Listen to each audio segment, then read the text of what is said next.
Okay, we are starting the webinar now.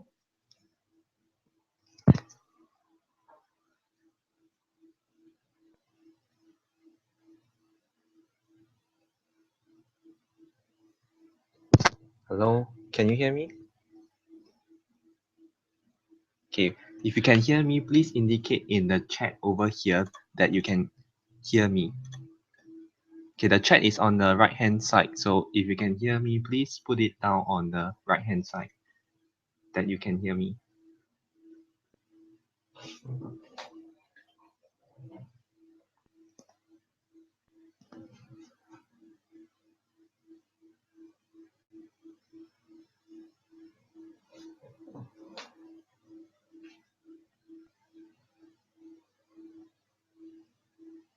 Okay, Ricky has told us that he can hear me.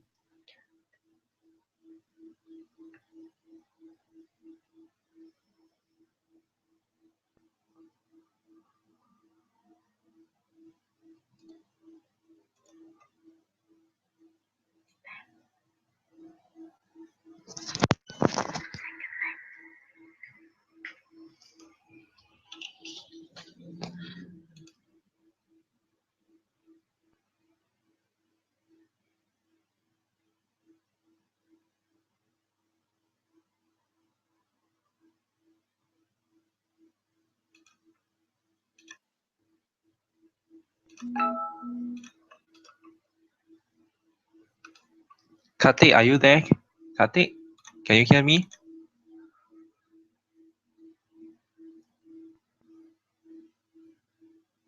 If you can hear me, please tell us in the chat on the right hand column. Otherwise, I wouldn't know whether you can hear me.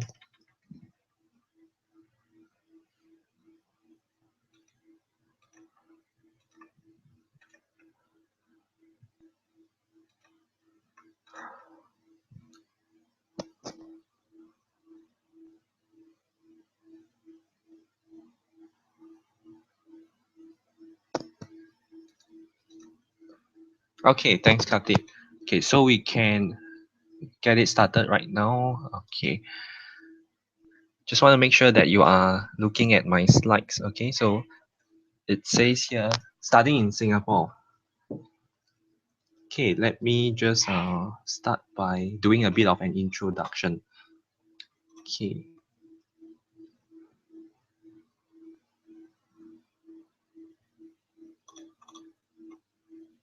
You all can see my slides, right?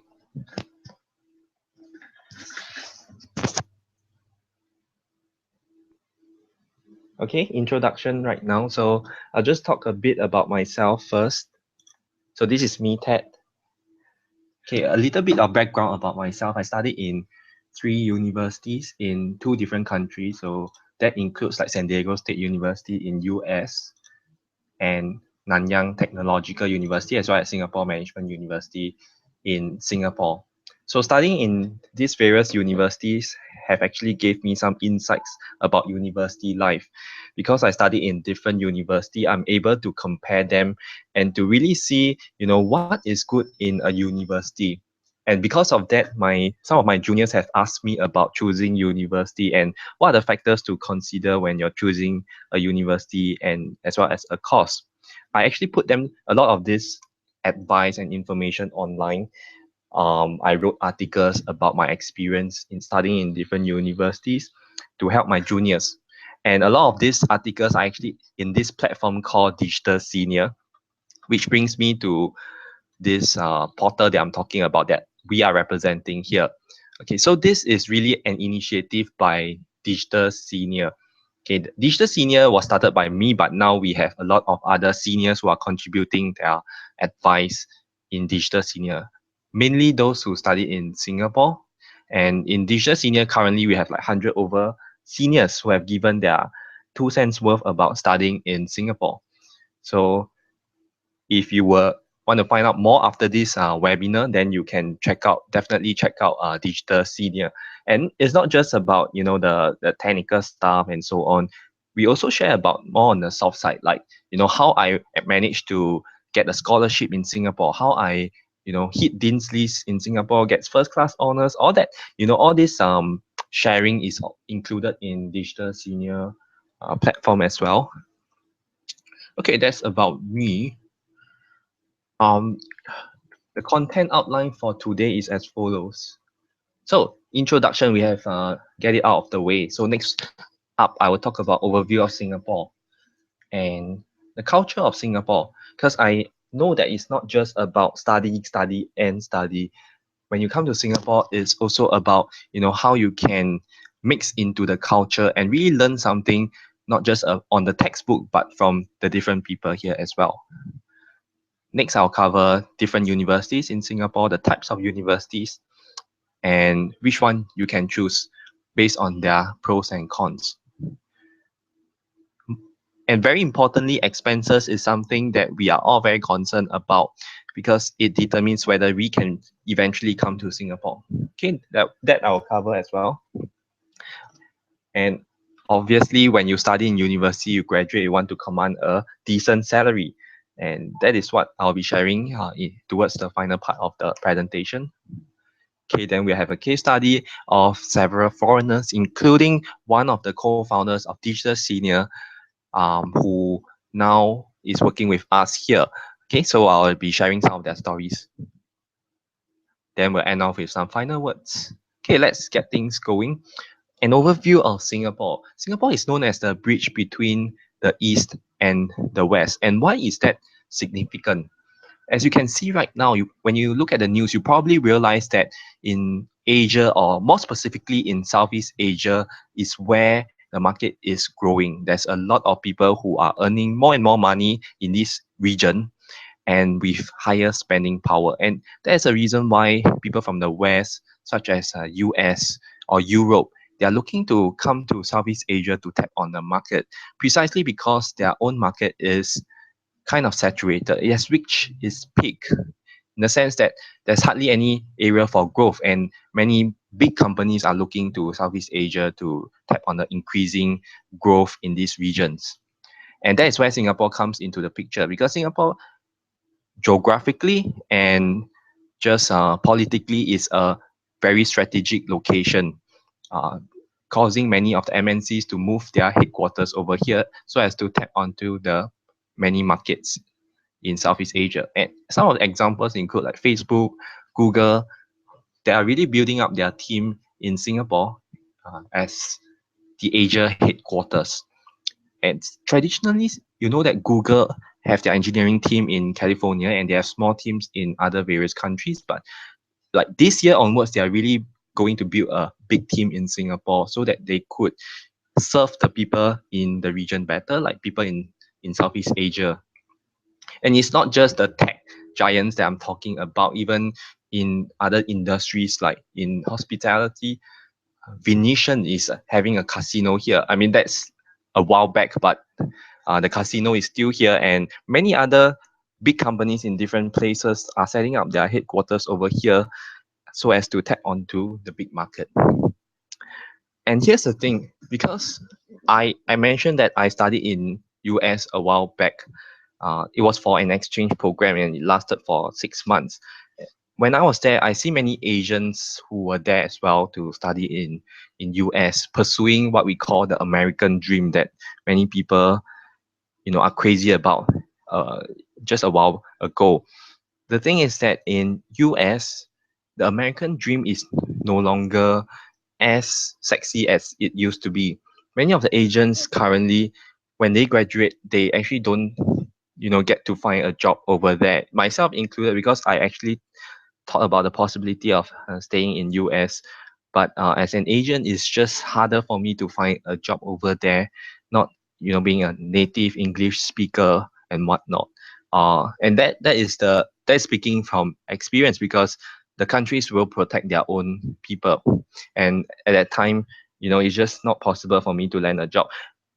And also because the bigger companies in US, they are relocating, tapping on the developing countries as their growth strategy.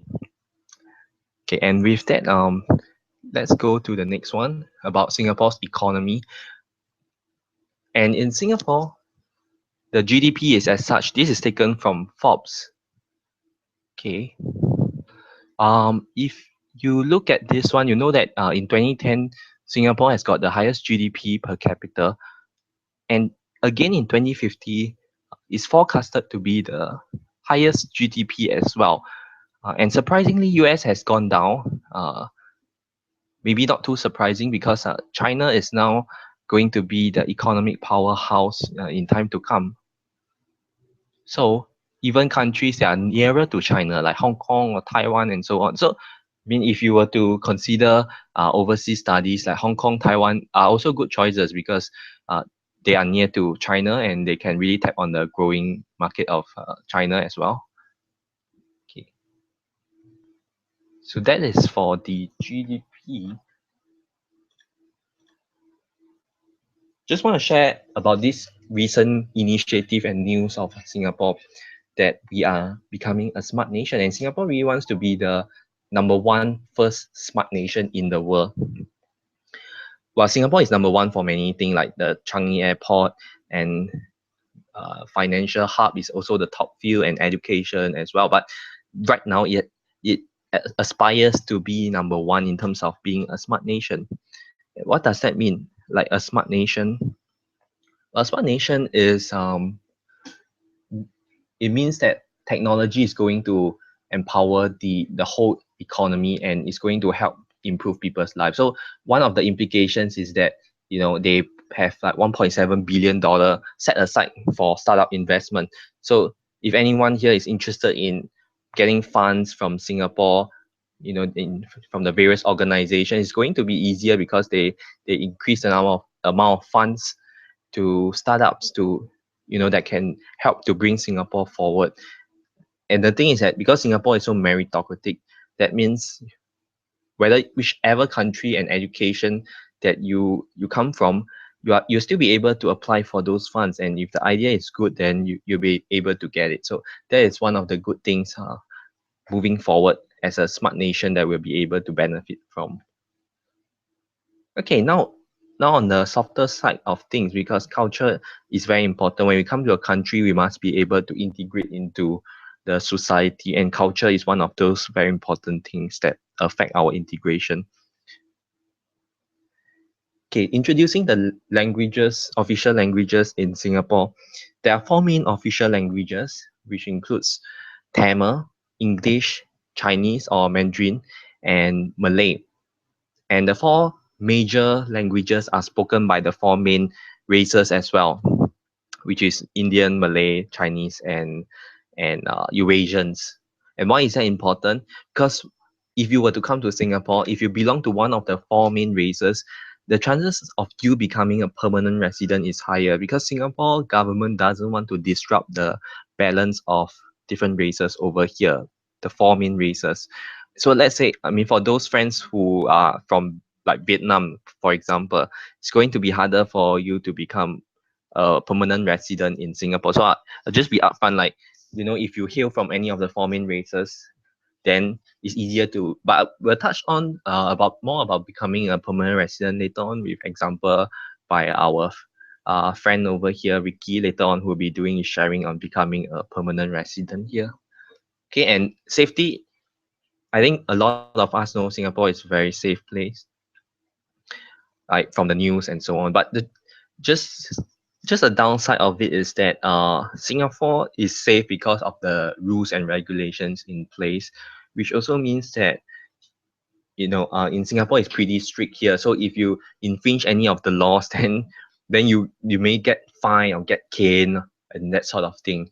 Okay, there was a recent news of people who came here from US and vandalized some of our walls over here and went back to US. And Singapore government actually sent people to US to bring them back to Singapore and give them the punishment, which is caning, even though the government didn't, came in and tried to object to it, but the punishment still went on. So that is how serious Singapore government is about implementing rules and laws.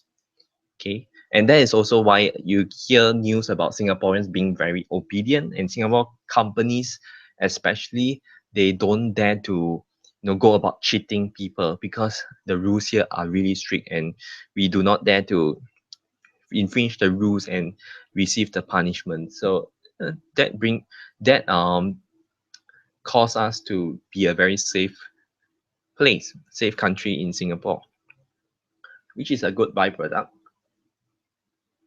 Okay, so I'll talk about a little bit about getting around in Singapore, because getting around was a big problem when I was in US. Everyone locally, I mean in US, they drive to school, they have their own cars, but I didn't want to buy a car because I was just there for a short while. And the public transport is like, if I were to take a bus over there, I have to wait for an hour before I can get on the bus. And that is the case of US. But in Singapore, it's a small place. It's easy to get around with the train system as well as the bus, and it's very cheap as well. But public transport per trip is like $1 to $2. And I can assure you that uh, within one day you'll be able to get used to Singapore because it's so small, right? Okay, social life. Social life is important because we come here not just to learn from textbook, but to learn from our peers as well. So in terms of our social life, you have the clubs and the different activities in school. But as compared to in US, I just want to highlight that we are just not as extroverted, because in US you have people who party every day, and there's literally parties every night in the hostels. They get drunk and so on every night. Because when I was in the US, I had a hard time to get used to those culture. But in Singapore, it's not so extroverted. But again, we are not as introverted as compared to places like in Japan. So we are kind of in the middle in terms of the introversion to extroversion spectrum. So in Singapore, people are considered friendly because we grew up with different races. Like for myself, I have classmates who are Malays, who are Indian. So we are pretty much open to people of different races and nationalities, because that's the way we grew up in with. Uh, so apart from the activities in school, there are also meetup groups and Toastmasters meetings and so on, which are very vibrant as well. Because Singapore is small, it's easy to get around.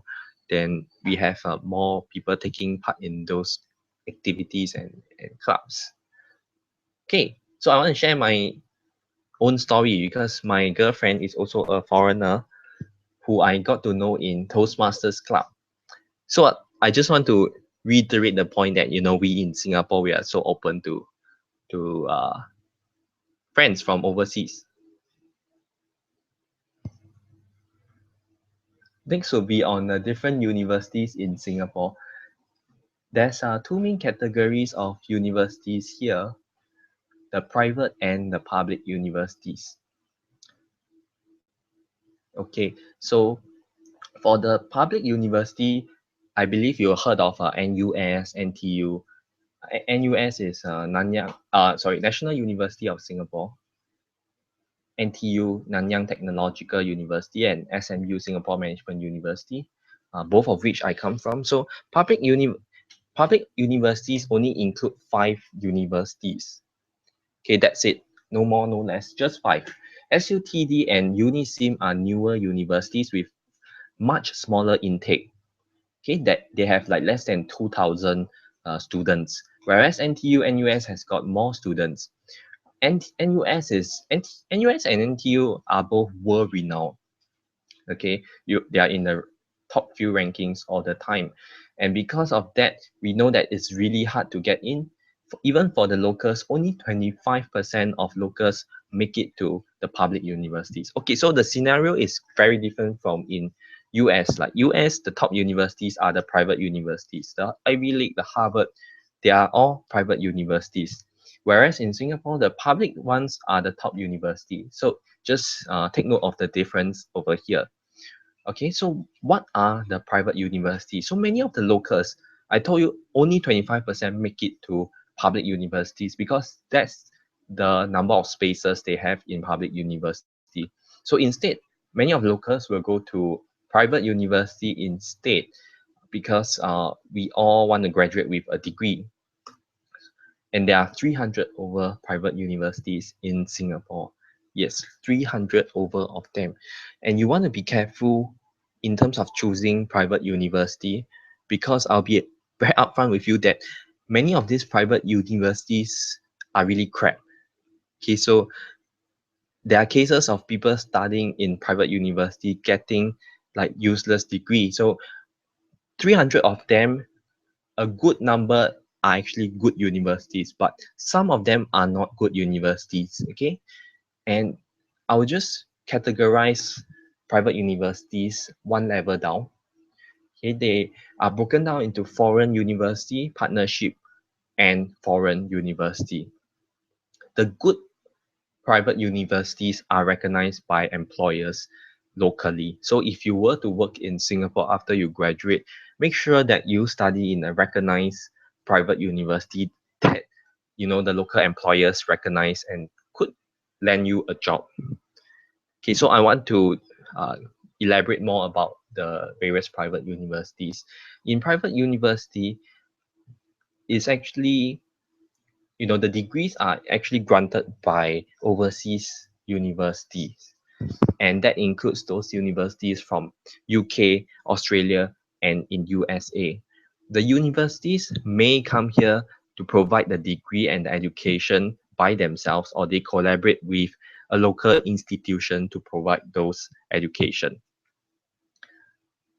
Okay, so JCU, LSPF are examples of overseas universities who come to Singapore by themselves and set up those universities and run their degree programs all by themselves. Whereas for Kaplan, for example, Kaplan is again a big education institution that many would have heard of before. Like Kaplan, they offer degree programs through Birmingham University, Murdoch University. Again, like MDIS, EASB are also education institutions that offer degree programs through overseas universities, not by themselves. Okay, so just take note of the differentiation between the partnership and the foreign universities offerings. And the other thing is which which degree program you take also determines what kind of learning you have. Like for example, US overseas universities is very much more of a holistic assessment. Like you do projects and you have class participation and all that. But whereas UK universities are more academic, you take just exams. So really depending on your preference and the course that you want to take, a different type of university may suit you. And there's 300 over of them, so too many of them for me to go through individually, but generally it's based on your own special requirements. If you want to study in like hospitality, different schools specialize in that, so don't just go to a generic school. Okay, and how about the expenses? In terms of expenses, public university is more expensive than private university. Okay, so private university education costs 20 to 40K. All of them are in SGD, Singapore dollars. Well, why? Because public university education is subsidized for the locals, but not for the foreigners. Okay, and private university education is the same price, whether you are local or you are a foreigner. So I would say in a way that private universities are more, tailored towards foreigners, because they offer the same price. Okay, but they don't offer courses like medicine and law. So if you want to go for these courses, then can't do private university. Okay, this is just a very small snippet of what we put down in digital senior, because the entire table is found in digital senior in this particular link. So if later on if you want to find out more, you can go to this link. We took the effort to put down the prices, tuition fees of every single course in different universities, so be sure to check it out later on. Living expenses. So apart from the tuition fees, a very important part of your spending here would be living expenses. Okay, so food accounts for a very small portion of the expenses. It's only $2.50 to $5 Singapore dollars per meal over here. Food is one of the cheapest in the world because when I was in US, food was at about $10 USD per meal, and it's very expensive because USD is 1.5 times SGD. And what's more, their food is more expensive, so everything adds up, and the living cost is much higher as compared to in Singapore. But in Singapore, food is really dirt cheap here. Accommodation wise is okay. All these are in Singapore dollars, 300 to 800 per month, depending on where you stay. You stay with a friend, then you can share the cost, so it will be as low as 300 per month. Transport is again dirt cheap because you don't need to buy a car. Okay, so you take the public transport, you share with all other people. It's only 70 cents to $2 per trip. Using our bus or using our train system. Books wise, I mean, books is nowadays everything is digital, so you don't really need to spend anything on books. Okay, so total it works out to about 500 to 600 per month, not including accommodation, because accommodation really varies based on where you stay. So 500 to 600 per month Singapore dollars, you will take care of your living expenses over here. Okay, with the expenses, you want to know how much you will earn over here. And okay, the range is 2.5K to 5K per month if you graduate from here. A degree from Singapore will earn you 2.5 to 5K per month.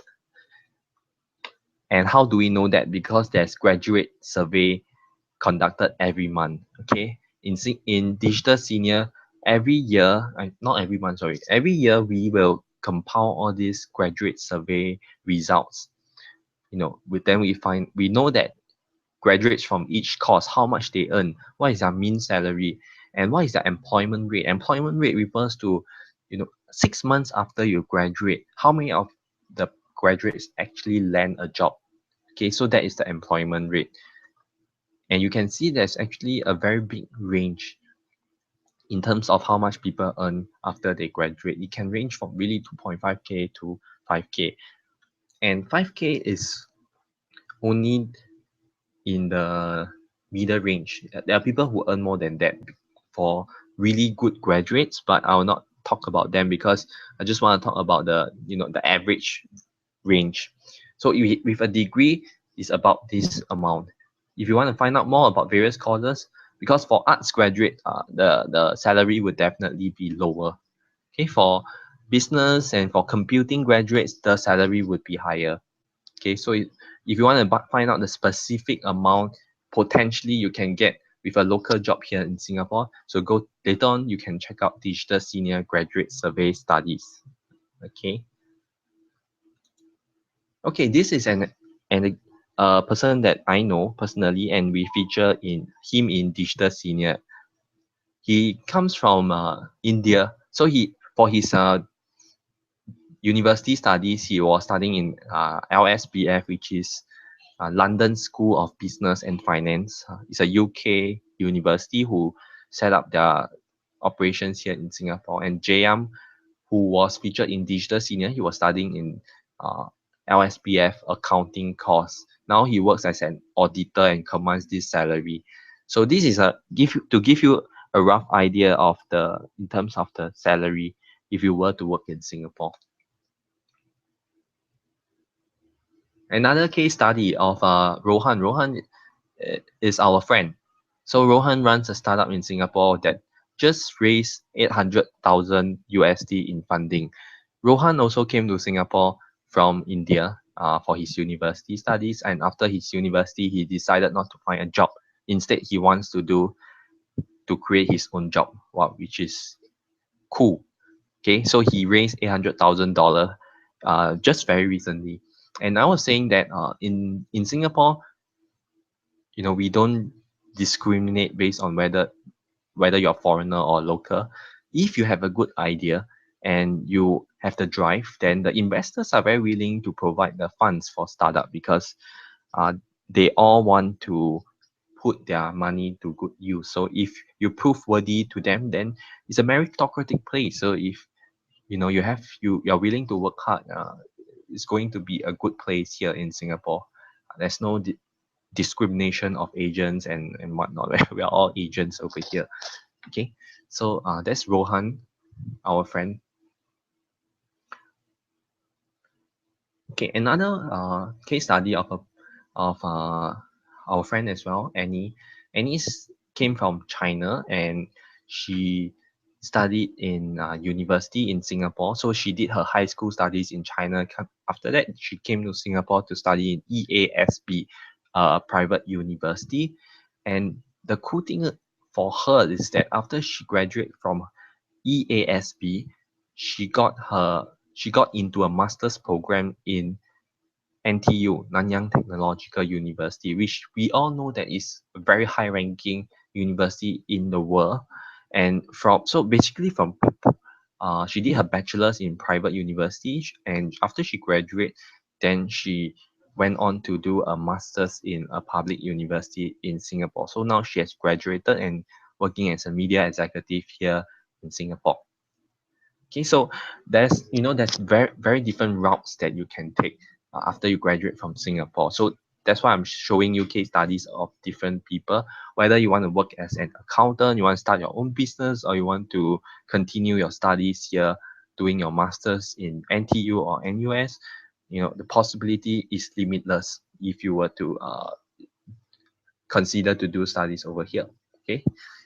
Next up, we also have a case study of one of our co-founder of Digital Senior, who is my business partner, and Ricky uh, was my schoolmate as well. He studied in NTU, so he's co-founder of Digital Senior, and he is a foreigner. He's from Malaysia, and he in Malaysia, he didn't have a lot of opportunity to get a world-class education. So he came to Singapore and he got into NTU and he did his studies over here.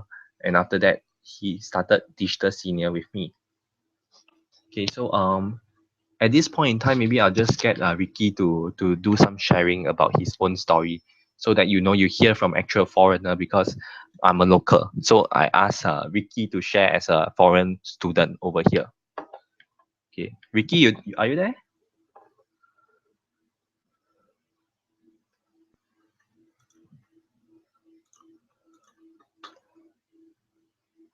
Hello. I think there's some problem with his computer or something. Ricky.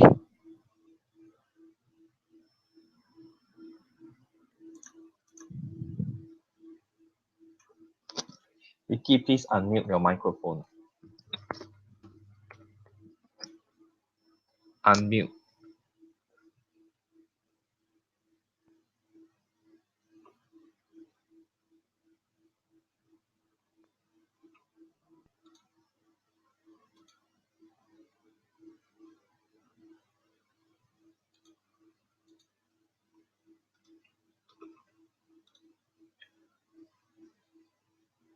Okay. So later on, Ricky will be able to answer some questions in the chat window. Okay, so seems to have some technical problem with his mic. So never mind, let's just move on without his part. Okay, so where was I? So I was talking about the different foreigner case studies.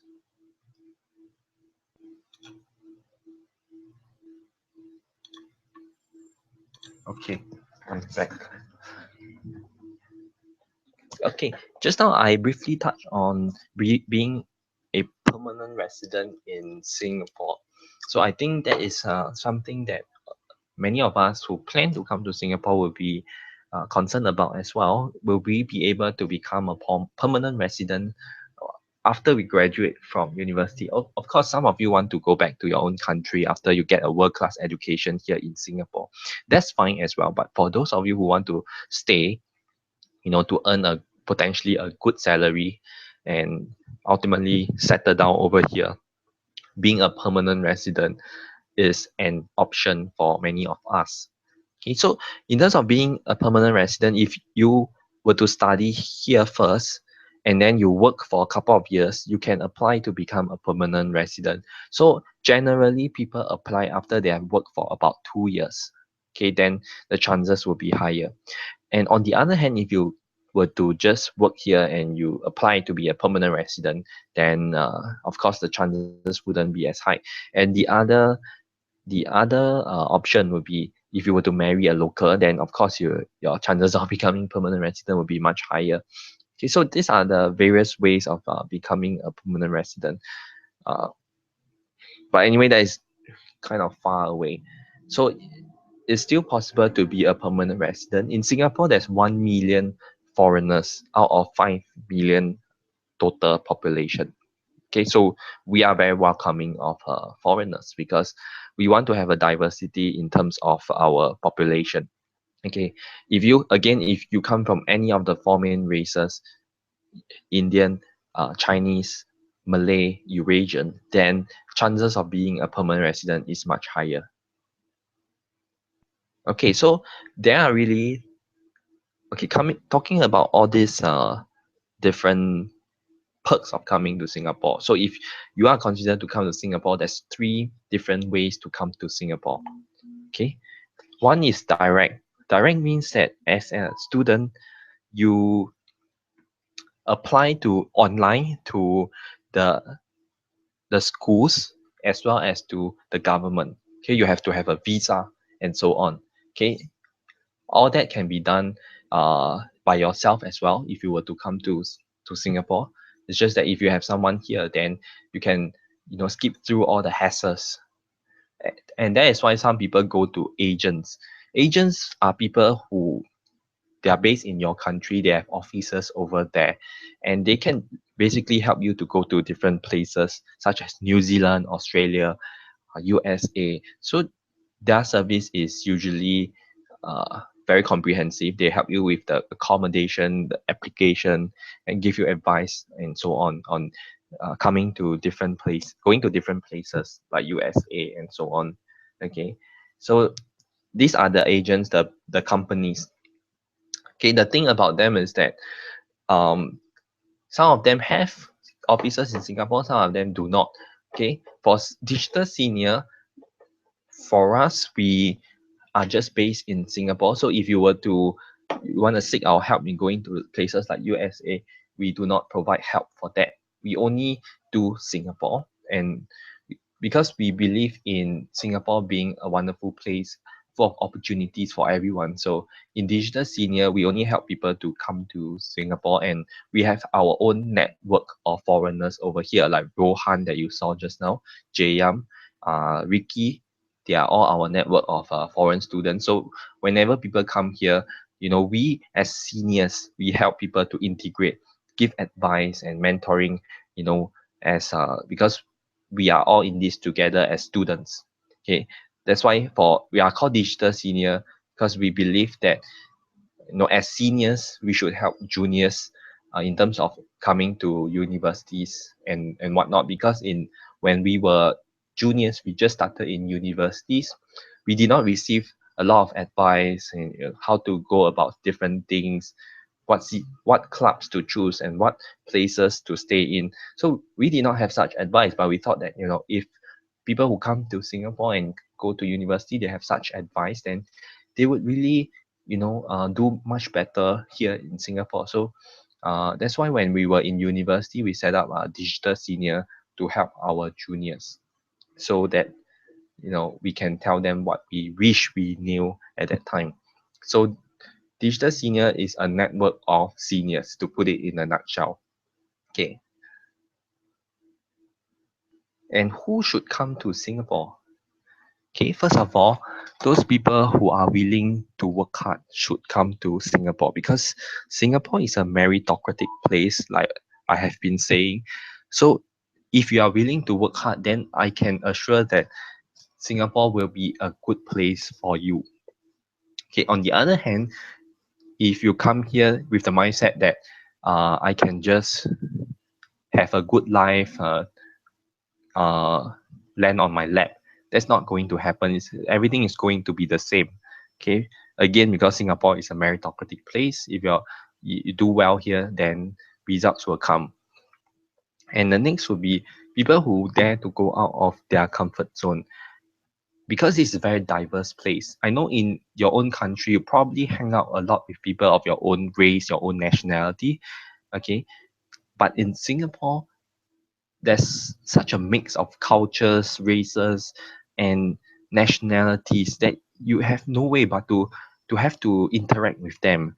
So if you're not someone who, who is willing to try new things, talk to new people, then it's going to be very hard to integrate into the society over here, because everyone is so different, you see. And of course, relocating from one place to another is not going to be easy. I have experienced that when I was in US. So, you really have to want to or dare to go out of your comfort zone. Okay, so it's not really for everyone. And lastly, if you are looking for a better life, then Singapore is a good choice to come to for all the reasons I mentioned just now. And also, you notice that my business partner is a foreigner, a Malaysian. My life partner, my girlfriend, is also a foreigner. Is it coincidence? Maybe. But what I learned is that in Singapore, because we are born into a pretty good life, you know, we may take things for granted.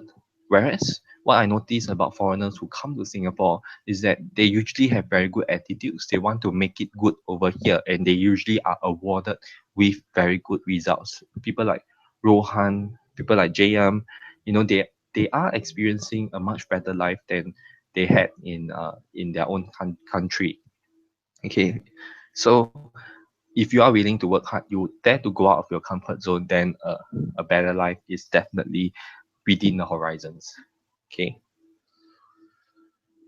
Okay. So much for the my sharing. I also want to hear from you. Okay. And okay, just now I mentioned that every one of us have unique situation, requirements, and needs. So if you are interested in finding out what university is suitable for you, and whether you personally, based on your own grades, your own personal situation, you are suitable for coming to Singapore, then we offer a one-to-one Skype consultation. Okay, so I'll put it up later on for you to check it out. But before that, we have a Q&A section, so you can ask me any question about studying in Singapore. So we have about 10 more minutes left. So feel free to shoot any question in the chat window that you see on the right hand side. Okay, so type in any questions that you have on the chat window on the right hand side. You can start typing now.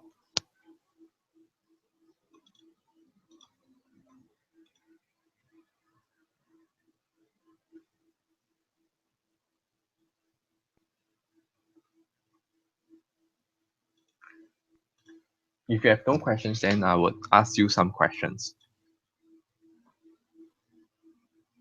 Okay, if you see on your right hand column, you see there's a poll.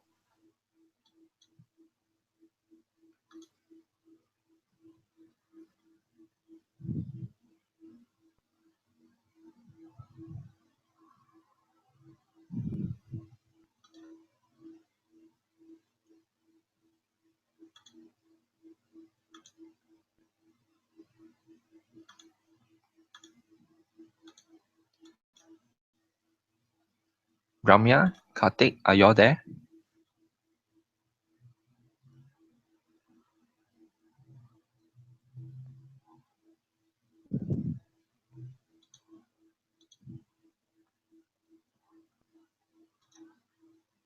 Okay, I hear you. Career prospects is important.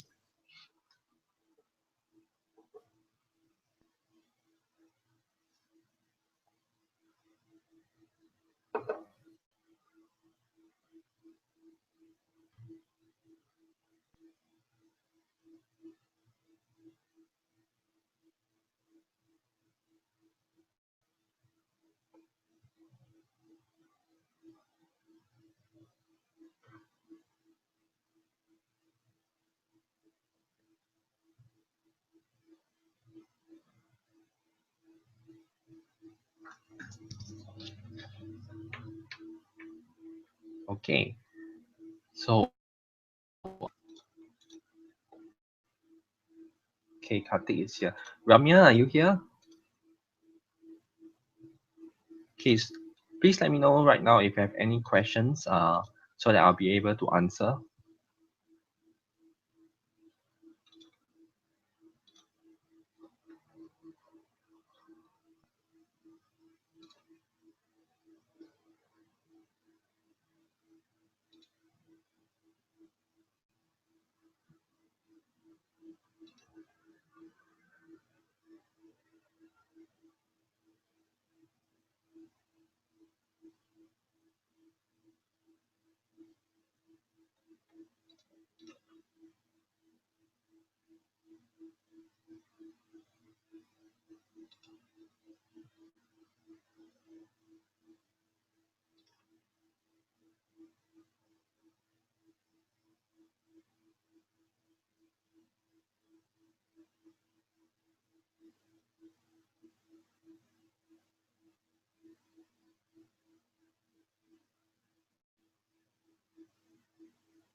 Oh, Karthik asked about whether there's good institution for electronics and engineering type of courses.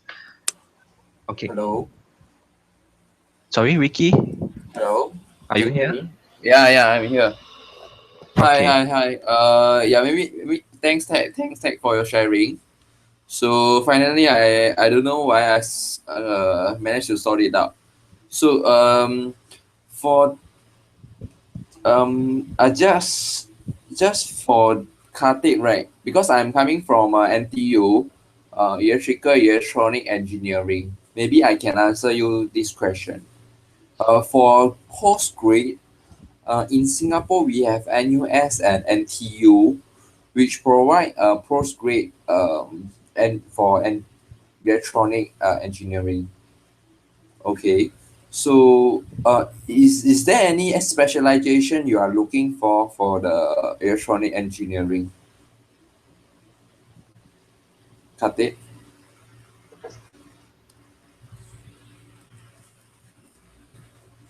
Because we have friends doing triple E in short, triple E in NTU and NUS as well.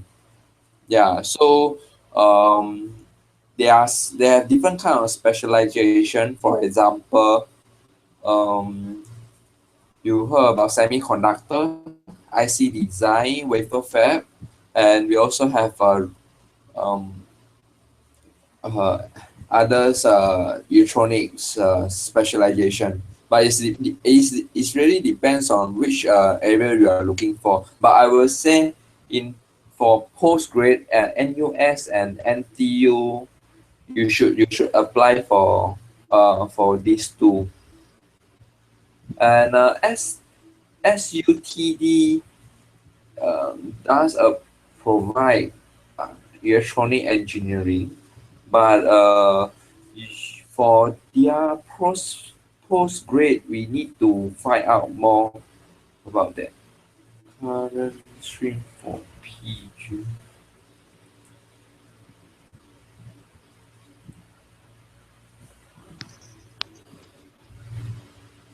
PG? What is PG?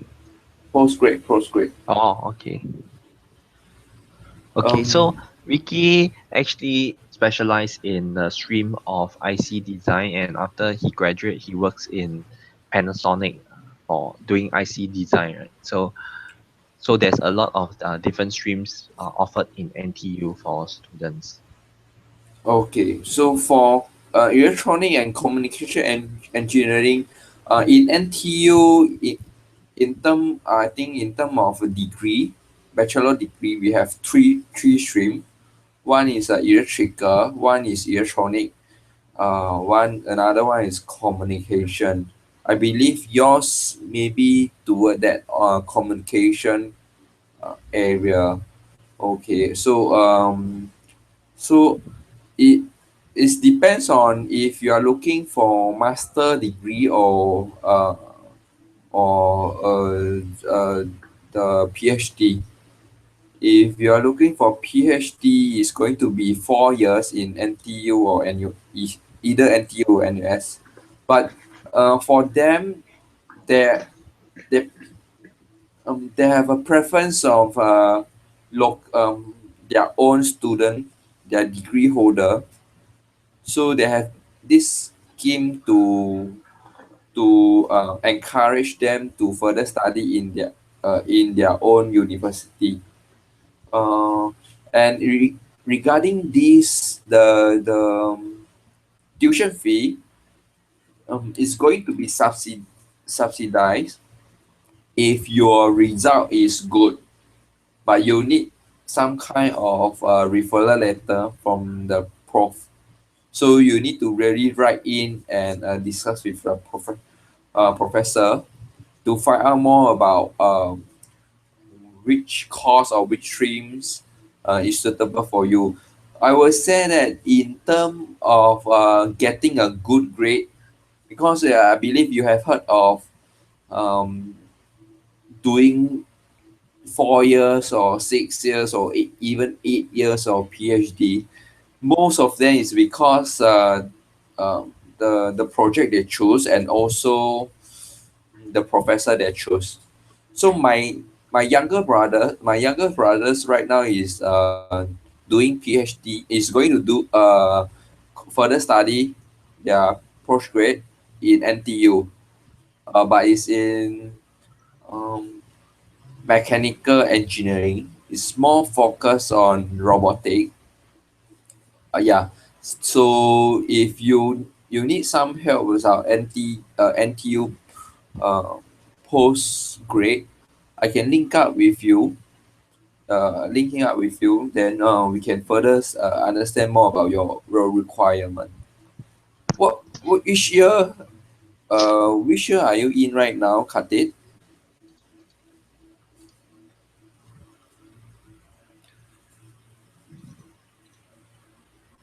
How about Ramya? Any question? Ramya, are you there?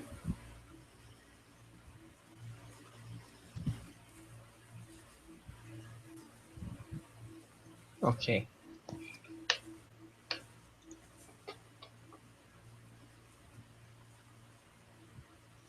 I think Ramya has kind of zoned out. Sure. Okay, so later on, if you have any question, then let's not hold up the rest of the people here. So if you have further questions, feel free to drop an email to info@digitalsenior.sg. If you really want to come to Singapore, then you can schedule a Skype consultation, and we can really assess your own situation accordingly and to give advice based on the own situation. But right now, let's not hold up everyone because the time is running up very soon. We promise it's going to be 1 hour, so it will be 1 hour. And if you're interested further, please drop us an email in info@digitalsenior.sg. And I thank you for being with us today and for taking a time to listen to this webinar. Okay, thank you. Thank you.